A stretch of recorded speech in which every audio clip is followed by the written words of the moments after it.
Hello, everyone, thank you for tuning in to TCG Rhetoric. I got something very cool to open up, and since their Magic Con is going on right now and a lot of announcements, I thought I'd talk about it. First thing, be positive. Kai Buddha in the top 8, that's awesome. Really cool story. I mean, best there ever was. All right, now the controversy. Yeah, I'm probably not going to talk long about this. It's just going to be a short video because I know the majority of the most vocal people on Reddit vehemently disagree with what I'm about to say, but I don't care that they are printing more Universe Beyond sets. I don't care that they will be standard legal. I don't care what the IP is. It's not just for IPs I don't like. All the IPs, I don't care. Ones I like, ones I don't. Doesn't bother me. I think a couple of things, whatever. People are entitled to feel how they feel. And, I'm not saying you can't have your opinion on what you like and don't like about Magic, but I think one thing to consider that some people aren't being honest with themselves about, and maybe they're just young, they've just been in Magic for a year or so, and they're literally young and immature. You never know. That's the thing about the internet. You never know who's talking behind there, who's commenting on Reddit, and are they, whenever they're saying something outlandish, how much of it is ignorance and how much of it is stupidity? Don't know. The balance. But something to consider if you are one who gets up in arms about this Universes Beyond stuff is, in a way, you could argue that Magic has been doing Universe Beyond from the very beginning, 30 years ago. I mean, the obvious thing to say is the first expansion set was Arabian Nights. Literally, had nothing to do with Magic lore. And the first set had zero lore in it. I mean, that was one thing that was actually kind of cool about it. Something that appealed to me was there were so many unlimited possibilities with it. And it had nothing to do with the story or Magic's lore. But also, a lot of people would argue that there was an IP that influenced the very first Magic set, and that is Dungeons and Dragons. I mean, it essentially was Dungeons and Dragons, but without the official license. So I just think, Magic is going to change. It's going to evolve. If it doesn't, it would die. People saying, "Oh, this is a sign of Magic dying." No, this is a sign of just the way the world works. Things change. Games evolve. They can't be doing the same thing over and over and over again. Otherwise, it would get stale and get boring, and you wouldn't play it. So, I'm not I don't care about SpongeBob. I'm too old for that shit. I never watched it when I was a kid. I'm older than that. But it doesn't irk me. Whatever. Let people have fun with their Krabby Patties or whatever the hell. People love Marvel. That's great. But putting all that aside, I got something really cool here to show off. I purchased a box of Odyssey from a gentleman and a box of Onslaught. And, to be honest, I'm a little worried about the purchase. Am I getting hosed? Is this a repackage? Have they done something to the box? This gentleman had a lot of different kinds of boxes for sale from Magic's history. So it seems very plausible that, they bought these over time or they bought them from someone's collection and was looking to sell them.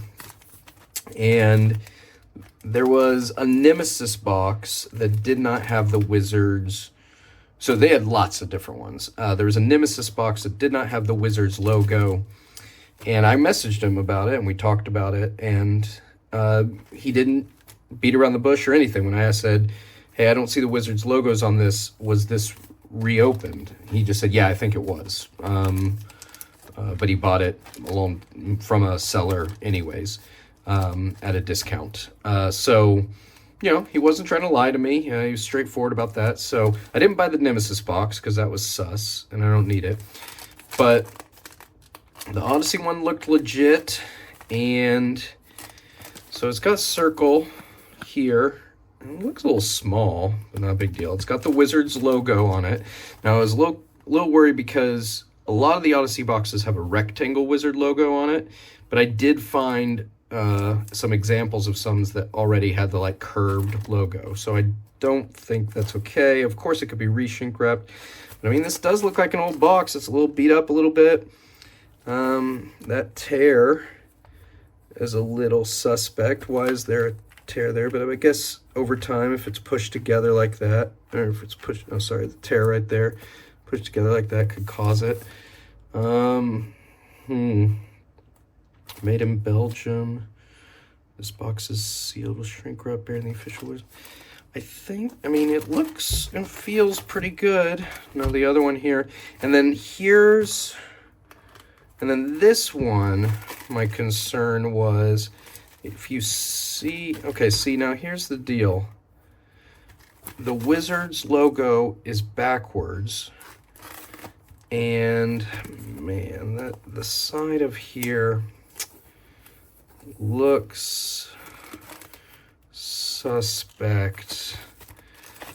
And see, now it could be innocent mistake. Okay, so see, size of that, the size of this side is really small. I don't know if that is normal, how difficult or how different the sizes here look. Yeah, this Onslaught one. See, look, that's torn right there. I don't know. Am I being hosed? I don't know. That feels different. So, I'm not sure. Maybe I'll get a second opinion. Anyone here? Anyone who's watching, what they think about it. How different this looks. I'll compare this with what knowledge I do have. It would be really cool to have these two. Like I said, he had a lot of different kinds of boxes. I went ahead and went for the ones that had the best kind of deal for the market price. So if I am getting hosed, I'm not losing that much. Sad thing is, I don't think there's any way to know for sure. I don't think there's any way to know for sure unless I actually open the boxes. Now this one feels even across all, but what's scary about this one is when I squeeze, I know you can't see it on the camera, but when I squeeze, there's like a difference. It's like really hard here. And, you know, maybe the packs have slid a little bit. That's what it could be. But, that's scary. Well, yeah, just, if, you know, maybe the packs slid, they're not even in there. But, oh, I don't know. Okay, well, I hope these are real. If anyone's got advice on testing, I wanted to weigh them to see if they've been resealed, but I can't find any good. I know that weighing them is one way to kind of know. Obviously, if they just put all the cards back in after opening them or replace them, it wouldn't be a big difference, but I do know weighing can be one way, but I don't know what the standard weight for these boxes are supposed to be. See, look at that. That does not look good. Get a light to shine in there. See, this looks more okay. Opens up. Okay, maybe I can get a light to shine in there, but these boxes, you know, are over 20 years old, so wear and tear is going to happen. All right, pretty cool looking. Hope they're real. Like I said, let me know in the comments if you have any thoughts on their authenticity. Really hope they are. A cool little piece of history to have. Thanks for checking out the channel. Hope if you disagree with me vehemently about Universes Beyond, you don't unsubscribe, but everyone's entitled to their opinion. All right, have a great day.